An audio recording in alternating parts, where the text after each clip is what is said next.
안녕하십니까. 성모 튼튼 365 정형외과 원장 정동석입니다. 가양 바른 성모 정형외과 변주환입니다. 네, 안녕하세요 원장님들. 오늘은 제가 요즘 밤에 잠을 잘 못 자고 나서 허리가 아픈 경우가 많은데 이건 근육통인지 디스크인지 헷갈리더라고요. 어떤 건가요? 보통 진료실에서 허리 아파서 들어오시는 분들이 근육통입니다 라고 먼저 진단을 내리시고 들어오는 경우가 많아요. 그래서 요즘에 허리 좀 무리하신 게 있습니까? 라고 여쭤보면 지난주에 운동을 많이 했어요. 한 3, 4일 전에 무공을 옮겼어요. 이런 식으로 하고 무증상 기간을 한참 두고 예전에 무리했던 걸 기억하셔가지고 근육통이라고 이야기하시는 경우가 많습니다. 근데 실제로는 그런 경우에 근육통보다는 디스크가 원인인 경우가 상당히 많습니다. 어린 친구들일 경우에는 아무래도 이제 디스크보다는 이제 근육이 진짜 무리를 해서 뭉쳐서 아니면 자세가 안 좋거나 이래서 이제 아픈 경우가 많은데 3, 40대 벌써 이쯤 가면 디스크들이 이제 퇴행성 변화가 올 수 있는 시기이기 때문에 이제 누적된 원인 때문에 디스크가 이제 조금씩 다치면서 디스크가 이제 손상이 된 거가 자는 동안에 근육이 더 뭉치면서 디스크가 더 이제 압박이 됐을 때 통증이 좀 일어나는 경우가 많습니다.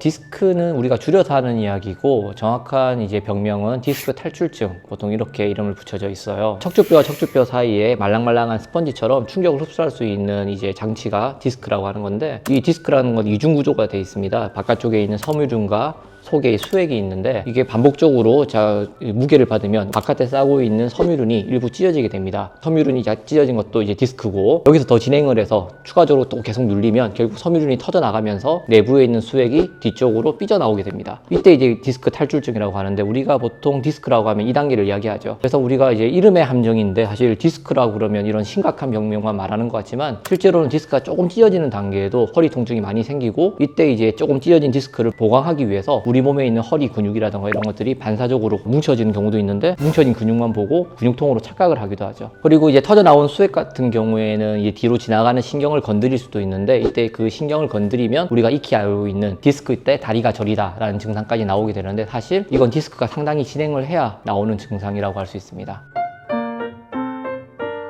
근육통을 또 판단할 때는 이 환자가 실제로 근육을 다칠 만한 혹은 근육을 무리할 만한 일이 최근에 있었는지 한번 확인해 봅니다. 사실 디스크는 우리가 오래 앉아 있거나 아니면 조금 무거운 물건을 반복적으로 작업을 하거나, 그러니까 반복적인 사용 혹은 자세, 이것만 가지고도 생길 수가 있는데, 사실 근육통이 직접적으로 생기려면 명확한 원인이 좀 가까운 시일 내에 있어야 되거든요. 그래서 이런 것 가지고도 어느 정도 추정해 볼 수 있습니다. 디스크로 인해서 통증이 생기게 되면 증상 기간도 좀 길고, 단순 근육통인 것보다 이제 증상의 강도도 좀 세기 때문에 문진이나 진찰을 통해서 디스크성 통증인지 아니면 단순 근육통인지 좀 알 수 있겠습니다.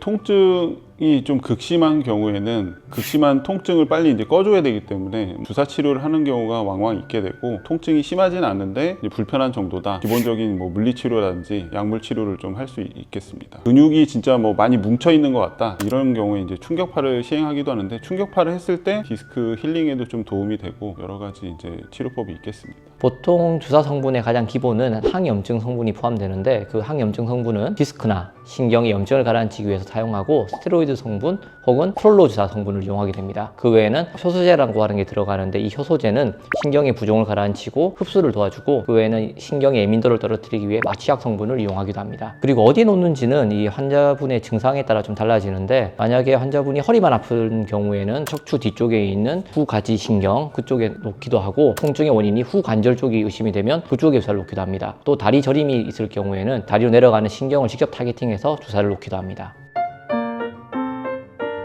통증의 원인이 자세 불량으로 인해서 생기는 경우가 많습니다. 척추가 원래 S라인이라고 이제 얘기 많이 하는데, 허리 쪽은 척추의 전만증 C자형 굴곡을 이루어야 되는데, 그렇게 되려면 평소에 가슴이 좀 들어지게끔 앉아주시면 허리가 저절로 이제 커브가 생기게 돼서, 허리에다 힘을 줘서 커브를 만들려고 하면 안 되고 자세가 잡혀서 허리에 커브가 생기는 모양을 좀 갖춰주셔야 됩니다. 체중 조절도 좀 필요하고, 흡연을 하게 되면 다친 디스크가 잘 안 낫기 때문에 아플 때는 흡연도 좀 삼가해 주시는 게 좋을 것 같습니다. 좀 젊으신 분들, 직장인들이 오시면 사실 앉는 자세가 상당히 중요하거든요. 하루 종일 앉아 계시니까 앉아 있을 때 사무 환경을 잘 맞춰서 그 의자의 높이라던가 등받이에서 요추 받침대 위치, 엉덩이가 닿는 있는 의자의 아랫면에 엉덩이 안으로 쏙 들어갈 수 있게 잘 맞추어서 앉게 이제 교육을 시켜드리고, 또 하나는 모니터의 높이가 상당히 중요해요. 모니터를 좀 높여서 자연스럽게 시선이 위를 향하고, 시선이 위를 향하면서 허리만 앞으로 굽어지기는 쉽지 않기 때문에 모니터의 높이에 좀 신경 쓰는 걸 권해드립니다. 또 하나 이제 조금 더 연세가 있으시거나 가정주부이신 분들은 집에서 집안일을 하거나 앉아있을 때 자세를 좀 신경 쓰라고 말씀드리는데, 간단한 집안일 할 때도 바닥에 앉아서 하는 습관이라던가 이런 것들이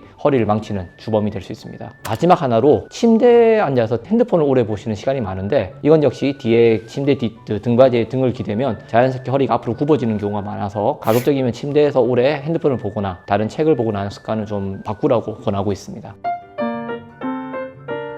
척추관 협착증은 척추관에 있는 여러 가지 다른 구성 성분들이 퇴행성으로 두꺼워져서 신경을 누르는 걸 이야기합니다. 가장 신경을 많이 누르는 건 황색인대라고 하는데, 이 황색인대는 척추뼈가 흔들리는 걸 잡아주는 역할을 원래 평소에 하게 되지만, 척추의 불안정성이 오래되거나 그다음에 이제 고령화가 진행이 되면서 두꺼워져서 신경을 누르게 됩니다. 증상은 거의 유사하긴 하지만, 일반적으로 디스크는 같은 자세를 오래 하고 있고 앉아있을 때 주로 다리가 저리거나 불편하다 그러면, 협착증은 일정 거리를 걸었을 때 다리 쪽으로 저림 증상이라던가 당김 혹은 엉치 쪽의 통증, 이런 게 내려오는 게 그 특징이 좀 다릅니다. 일단 디스크랑 협착증이랑 구분하려면, 우리가 흔히 그냥 디스크라고 얘기하는 거는 추간판이 탈출됐을 때 약간 급성인 거죠. 그리고 이제 협착증은 이제 만성적으로 뭔가 변화가 와서 신경이 지나가는 길이 좁아진 건데, 협착증은 계속 지속적으로 뭔가 이제 증상이 다리가 저리고 땡기고 뭐 그런 게 극심한 것보다 계속 달고 있는 그런 상태인 경우가 많은데, 추간판 탈출증이 있는 경우에 그게 이제 자꾸 반복이 되다 보면 그 주변이 망가지면서 이제 받쳐주고 있는 인대가 다 두꺼워지면서 길이 좁아지게 되는 거죠. 결국은 원인이 디스크가 안 좋아지면 협착증도 오게 되고, 뭐 그런 연관관계가 좀 있는 건데, 디스크는 약간 급성, 협착증은 만성이라고 이제 좀 보시면 되고, 만성이어도 남아있는 디스크가 또 터져 나와서 이제 급성으로 증상이 올 수가 있어요. 퇴행성으로 협착증과 디스크가 같이 오신 분들 같은 경우에, 협착증은 비가역적인 변화이기 때문에 두꺼워진 인대라던가 구조물들이 얇아지거나 그러진 않습니다. 그런데 퇴행성으로 변화된 디스크 부분은 주사 약물이라던가 이런 것에 충분히 반응을 해서 어느 정도 부종이 가라앉고 신경을 누르고 있는 것들이 비수술적인 치료로도 어느 정도 호전이 될 수가 있기 때문에 치료는 디스크와 크게 다르지 않을 수 있습니다. 퇴행성으로 변화된 디스크를 타겟으로 주사를 하고, 혹은 도수치료와 물리치료, 이런 이학적 요법들을 사용을 하면 어느 정도 증상의 완화를 기대해 볼 수 있습니다. 그럼 디스크나 협착증은 완전한 회복이 가능한가요? 완전한 회복의 개념을 좀 이제 구분해서 해야 되는데, 증상의 완전한 회복은 있을 수 있습니다. 치료를 해서 증상이 없어지고 일상생활로 이제 잘 돌아갈 수 있는 상태로 만들 수는 치료를 통해서 있는데, 병변 자체는 벌써 이제 퇴행성으로 문제가 생긴 거예요. 추간판 탈출증은 추간판이 벌써 이제 터져 나온 거기 때문에, 얘가 이제 다 흡수가 되고 이제 좀 힐링이 돼도 수액이 이제 터져 나온 그 부분은 퇴행성으로 좀 약간 이제 변화가 있게 됩니다. MRI 찍어보면 정상인 거는 좀 이렇게 하얗게 보이는데, 벌써 다친 그 부분은 까맣게 돼서 좀 탄력이 없는 상태로 되기 때문에 또 쉽게 다칠 수 있기 때문에 항상 관리를 잘 해줘야 되고, 협착증은 퇴행성으로 많이 이제 진행이 된 상태이기 때문에 옛날로 돌아가는 건 쉽지 않다고 보시면 됩니다. 결국은 이런 허리 증상이 오기 전에 자세를 바르게 하고, 전조 증상이 있거나 그럴 때 이제 관리를 할 수 있게, 아프면 항상 병원에 좀 오셔서 정확한 진단을 받고 자기 상태에 맞춰서 생활 관리라든지 치료를 하시는 게 좋겠습니다.